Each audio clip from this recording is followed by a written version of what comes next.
Mu da warhaka. A yau zan nuna yadda mutum zai ɓoye chatting ɗin da yake yi ba tare da matan shi ko budurwan shi ya sani ba ko wani wanda yake tsoron ya gani. Amma kafin mu je cikin shirin ina so don Allah ku danna mana subscribe da like akan wannan channel mai suna Hamid Tech TV. Mun gode. Da farko mutum zai zo ya jawo ƙasa ya ga messenger ɗin shi. Yanzu gashi ga messenger ɗina anan. Zan shiga anan. Ina shiga zan jira shi ya buɗe.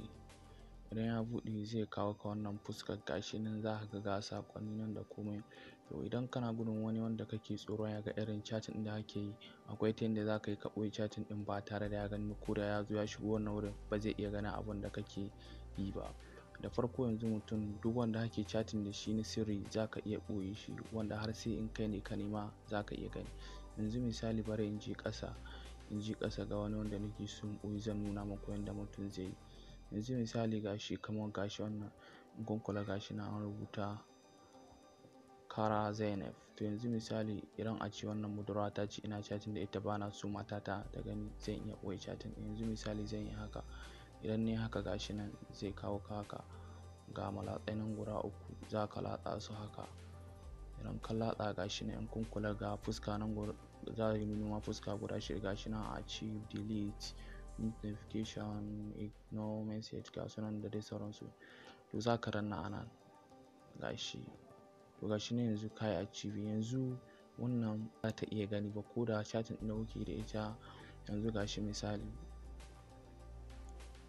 Yanzu idan ka yi haka kowa karɓi wayan ka ya zo ya duba ya ga irin chatting ɗin da kuke da ita ba zai iya gani ba. Yanzu misali idan ni na tashi yin chatting zan nemo ta zan zo sai in yi haka.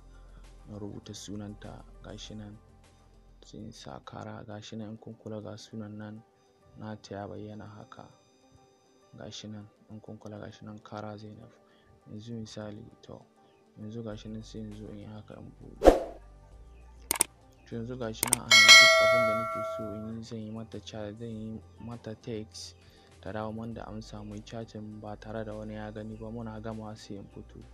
Da zarar na fito kuma shikenan ina fitowa sai in ƙara sai in yi haka. Ina dannawa sai in ƙara in hiding ɗin shi. Shikenan mutum ko da ya zo ya karɓi wayan ko wani ko wata ya karɓa ba zai ga abun ka yi ba. Kawai zai ga iya waƴannan ne. Bayan ka gama chatting sai ka ƙara kai archive ɗin shi haka da can ka ɓoye. Yanzu misali ga wani nan zan ƙara yi gashi nan gashi comfort abu. Gashi ga ta nan gashi comfort abu.